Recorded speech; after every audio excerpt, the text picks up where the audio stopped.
Hi everyone, this is Nisargavi from PS Institute of Technology and Management, Shimoga. I'm second year BE student of Computer Science Engineering Department. Now I'm gonna explain in detail about the internal organization of memory chip. It also contains some information about the introduction to memory organization and some basic concepts on memory organization. Memory unit is an essential component in digital computer since it is needed for storing program and data. So we get to know that a memory is a collection of storage cells together with associated circuits which is needed to transfer the information in and out of the storage. The program and the data they operate on are held in the main memory of the computer during execution. So, here let us discuss how this vital part of the computer operates. Two or three levels of memory, such as main memory, secondary memory, and cache memory, are provided in a digital computer. And the main memory is the fast memory. Main memory stores the program along with the data which are to be executed. It also stores the necessary programs of system software. The cache memory is placed in between the CPU and the main memory. Then the secondary memory is permanent storage, which is used to store programs and data that are used infrequently. Memory hierarchy. In memory hierarchy, in processor, we have register and primary cache, which is also called as on-chip memory. Then secondary cache, then main memory, then magnetic disk secondary memory. If we consider different parameters like size, speed, and cost, then size is increasing as we go from top to bottom in memory hierarchy, and speed is increasing when we come from bottom to top in the memory hierarchy. Similarly, the cost also increases when we come from bottom to top in the memory hierarchy. So we can say that the speed in case of register and the primary cache will be high when compared to the secondary memory. Obviously, the cost is also high in this case when compared to secondary memory. The amount of data that we can store in the register or primary cache will be less when compared to the secondary memory. That is, the size of the memory decreases as we go from top to bottom in the case of memory hierarchy. These high-speed resistors, which is present in the CPU, work as memory for temporary storage of instruction and data. The data can be read from or written into a register within a single clock cycle. Most computers have another level of IC memory called cache memory. It is placed between the CPU register and main memory. A cache memory capacity is less than that of main memory, but it is faster than that of main memory because some or all of it can reside on the same IC as the CPU. Cache memories are essential components of high performance computer. Main memory size is large and fast accessing external memory which stores programs and data. This memory is slower compared to CPU register because of main memory has large storage capacity which is typically 1 and 2 power 10 megabyte. Secondary memory is larger in capacity but slower than main memory. Secondary memory stores system programs, large data files, and like the data which are not continuously required by the CPU. It also acts as an overflow memory when the capacity of the main memory is exceeded. Information in secondary storage is accessed indirectly via input output processor that transfer information between main and secondary memory. Let's see some basic concepts on memory organization. The maximum size of the memory that can be used is determined by the addressing scheme. Your addressing scheme will be in two different ways, that is big endian and little endian. Example, a 16-bit computer that generates 16-bit addresses is capable of addressing 2 to the power of 16 is equal to 64K memory locations in bytes. Similarly, a 32-bit computer that generates 32-bit addresses is capable of addressing 2 power 32 is equal to 4G memory location in bytes. Similarly, a 40-bit computer that generates 40-bit addresses is capable of addressing 2 power 40 is equal to 1T memory locations in bytes. Connection of the memory to the processor. Here we can see that we are having a processor with two registers, that is MAR and MDR. For simplicity we are showing only two registers here. Other than this, many things will be there in the processor. We can also see that the memory is up to 2 power k addressable location and the word length is n bits. When we say 2 power k addressable location are there, we can say that address bus size is k bits. When word length is n bits, we can say that data bus size is n bits. So MAR holds the memory address and MDR holds the content which is fetched from the memory. The transfer takes place over the processor bus which has k address lines and n data lines. The control lines is used to give signals to memory and processor whether read operation or write operation is to be performed. And MFC is memory function completed control signal. In a byte addressable computer, another or two control lines are needed to indicate when only a byte rather than a full word of n bits is to be transferred. Now let's see how to perform read operation and write operation. To perform read operation, whatever the data we want to read from a particular address, the corresponding address is loaded into MAR. Then the read write line is set to 1. From the corresponding address, memory takes the data and places onto the data bus. So once the memory places the data onto the data bus, MFC signals is enabled by the memory. Then processor will understand that data is loaded onto the data bus and it can be copied into the MDR register. This is how the read operation will be performed. In case of write operation, load the address of the location into MAR, that is, into which address you want to save the data. That address you are going to give into the MAR, and the data what you want to store in the memory will be loaded into MDR. Then the read write line is set to 0. Here we have to note that in order to perform read operation, the read write line is set to 1. But in case of write operation, the read write line is set to 0. The data is stored and retrieved in word length using the main memory. The word length refers to the number of bits stored and retrieved in one memory access. At one clock, many current CPUs may be able to retrieve 64 bits or even 128 bits to fill their internal cache.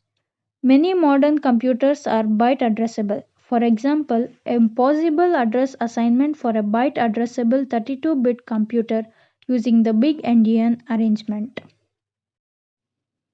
When a 32-byte address is sent from CPU to memory, the higher order 30 bytes determine which word will be enabled or which word should be activated, and the lower order 2 bits specify which byte. In a read operation, other bytes may be fetched.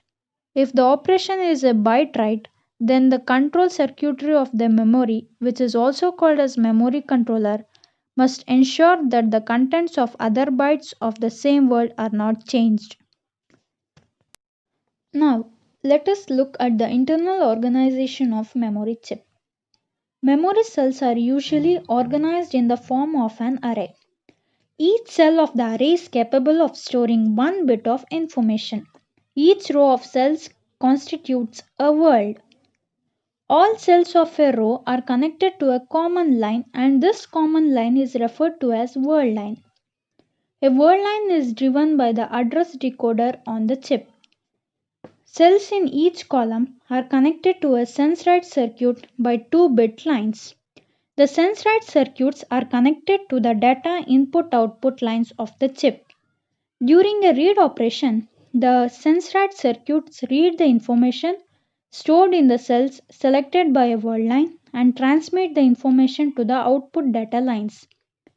During a write operation, the sense-write circuits receive input information and store it into the cells of the selected word. The data input and data output of each sense-write circuit are connected to a single bidirectional data line in order to reduce the number of pins required. The control line read write specifies the direction of the transfer, whereas the control line clip select selects a given clip in a multi chip memory system. Here, in this memory organization, W0, W1, W15 are the word lines. 16 words of 8 bits each means W0 to W15 means 16 word lines we are having, and we have these B0 to B7 as bits, that is 8 bits are there in each word line. At the top you can see that B7 is complement to B7 dash, B1 is complement to B1 dash, and B0 is complement to B0 dash. As you can see over here in this memory organization, there are 16 rows over here, W0 to W15, total 16 rows. Each row is consisting 8 cells from B0 to B7. So there are 8 cells in each row.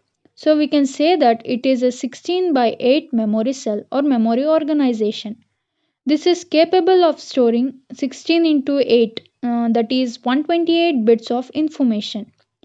Each cell over here can store 1 bit of information. Here the box like structure indicates the cell. Since there are 16 rows, we need 4 bits for the address. And depending on the input address, that particular output of the address decoder will be set I. So there are 16 lines over here, 16 output lines of the address decoder, and depending upon the input of these 4 bits, that is A0, A1, A2 and A3, that particular word line will be activated, means enabled. All the cells, suppose if W1 is activated, then all the cells which are connected to this row will be enabled. These output bits over here, they are connected to the bit and bit complement lines of each of these cells through a sense write circuit. This sense write circuit can be enabled by a read write signal. During a read operation, the sense write circuit sends or read the information stored in the cells selected by a word line and transmit this information to the output data line. During a write operation, the sense write circuit receive information and store it in the cells of the selected word. A memory chip consisting of 16 words of 8 bits each, usually referred to as 16 by 8 organization. The data input and data output lines of each sense write circuit are connected to a single bidirectional data line in order to reduce the pin required. Now this 128 bits, as you can see over here, it requires 4 bits for the address and 8 bits for the data line, that is B0 to B7, 2 bits for the read write and chip select signals, and 2 bits for the power and ground selection. So in total it is requiring 16 connections, that is 4 plus 8 plus 2 plus 2, total 16 external connections. This is all about the internal organization of memory chip. If we look at slightly larger circuit, like suppose if we talk about 1K cells, that means 1024 bits, we require 1024 cells. This can be organized in any way possible, like it can be organized as 128 by 8 memory. So if it is organized as 128 by 8 memory, 7 bits will be required for the address because there are 128 rows. So 7 bits will be required to decode the address. 8 bits will be required for the data lines. Again 2 signals, that is one for read write and one for chip select, and 2 there is one for the power and one for the ground connection. So totally it requires an external connection of 19. So this can also be organized as 1K by 1 memory organization. So this would have 1024 rows and only one column. So if this is the format, then they require 10 bits for the address decoder, 1 bit for data line, 2 connection for read write and chip select, 2 connection for the power and the ground. So this would require 15 external connection. A particular memory location is identified by the contents of memory address bus. A decoder is used to decode the memory address. There are two ways of decoding of a memory address depending upon the organization of the memory module. In one case, each memory world is organized in a row. In this case, whole memory address bus is used together to decode the address of the specified location. In second case, several memory worlds are organized in one row. In this case, address bus is divided into two groups. One group is used to form the row address and the second group is used to form the column address. Consider the memory organization of 1024 into one memory chip, that is as shown in this figure. The required 10-bit address is divided into two groups of 5 bits each to form the row and column address of the cell array. Look at this. This is a 32 by 32 memory cell array which is 1024. So rather than having 1024 rows, it has been organized as 32 by 32 memory cell array. So there are 32 rows and 32 columns in this array. To select the rows in this 10-bit address, the upper 5 bits will be used to select the rows.